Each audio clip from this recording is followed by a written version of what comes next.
ద్వాదశ జ్యోతిర్లింగాలలో ఒకటైన శ్రీశైల మల్లన్న స్వామి దర్శనానికి దూర ప్రాంతాల నుండి వెళ్లేవారు రాత్రి వేళలో ప్రయాణం చేయలేరు.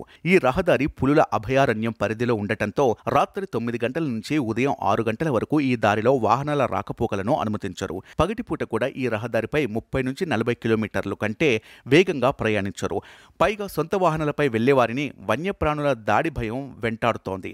ఈ సమస్యల నుంచి ఉపశమనం కలిగించడానికి కొత్తగా ఎలివేటర్ కారిడార్ నిర్మాణానికి రాష్ట్ర ప్రభుత్వం ప్రతిపాదనలను తెరపైకి తెచ్చింది. అవి కార్యరూపం దాలిస్తే మన్ననూరు చెక్పోస్ట్ నుంచి ఏకంగా 55 కిలోమీటర్ల పొడవున వంతెన మీదుగా దట్టమైన అడవుల మీదుగా నేరుగా శ్రీశైలం చేరుకోవచ్చు. పైగా ప్రయాణ సమయం తగ్గనుంది.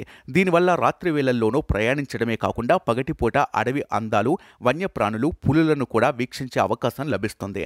రెండు తెలుగు రాష్ట్రాల మధ్య హైదరాబాద్, శ్రీశైలం, నంద్యాల నేషనల్ హైవే 765 అత్యంత కీలకమైంది. హైదరాబాద్ నుంచి శ్రీశైలం ఆలయ దర్శనాలకు వెళ్లే భక్తులకు తుక్కుగూడ, ఆమనగల్లు, డిండి, మన్ననూరు మీదుగా ఈ రోడ్డే ముఖ్యమైంది. అలాగే తెలంగాణ నుంచి తిరుపతికి వెళ్లేందుకు దీనిపైనే ప్రయాణం సాగిస్తారు. వారాంతాల్లో హైదరాబాద్, శ్రీశైలం మార్గాల్లో 7,000 వరకు వాహనాలు రాకపోకలు సాగిస్తాయని అంచనా. నల్లమల్ల అడవి మధ్య నుంచి వెళ్లే ఈ రహదారి మార్గమధ్యంలో ఆమ్రాబాద్ టైగర్ రిజర్వ్ ఉంది. పెద్ద పులులు, ఇతర వన్యప్రాణుల సంచారం కారణంగా ఈ ప్రాంతంలో రోడ్డు విస్తరణకు గతంలో చేసిన ప్రయత్నాలు ఫలించలేదు. ఈ నేపథ్యంలో ఎలివేటెడ్ కారిడార్ ప్రతిపాదన తెరపైకి వచ్చింది. జాతీయ రహదారిపై ఏకంగా 55 కిలోమీటర్ల పొడవున వంతెన నిర్మాణానికి రాష్ట్ర రహదారులు, భవనాల శాఖ అధికారులు ప్రతిపాదనలు రూపొందించారు. 2 వారాల కిందట వీటిని కేంద్ర ఉపరితల రవాణా శాఖకు నేషనల్ టైగర్ కన్జర్వేషన్ అథారిటీకి సమర్పించారు. హైదరాబాద్ శ్రీశైలం మార్గంలో ఘాట్ రూట్ మొదలయ్యే ప్రాంతం నుంచి ఎలివేటెడ్ కారిడార్ నిర్మించాలనేది ప్రతిపాదన.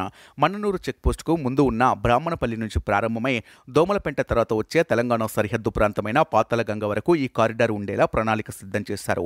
ఘాట్ రోడ్లో దట్టమైన ఆమ్రాబాద్ అభయారణ్యం మీదుగా సాగే ఈ కారిడార్లో జనావాసాలు ఉన్న మన్ననూరు, దోమలపెంటల వద్ద బైపాస్లో మూలమలుపులు ఉన్న చోట నేరుగా వంతెన వెళ్లేలా ప్రతిపాదించారు. మన్ననూరు, ఫర్హాబాద్, జంగిల్ సఫారీ, వటవర్లపల్లి, దోమలపెంట మీదుగా 55 కిలోమీటర్లు ఎలివేటెడ్ కారిడార్ ఎలిమెంట్స్ పై కేంద్రానికి ఇప్పటికే అధికారులు ప్రతిపాదనలు పంపారు. ఇది సాకారమైతే రాష్ట్రంలోనే అతిపెద్ద వంతెన ఇదే అవుతుంది. దీని అంచనా వ్యయం 7,000 కోట్లు కాగా కేంద్ర ఉపరితల రవాణా శాఖ ఆమోదం రాగానే ప్రాజెక్టు డిపిఆర్ రూపకల్పనపై దృష్టి సారిస్తామని సంబంధిత అధికారి తెలిపారు.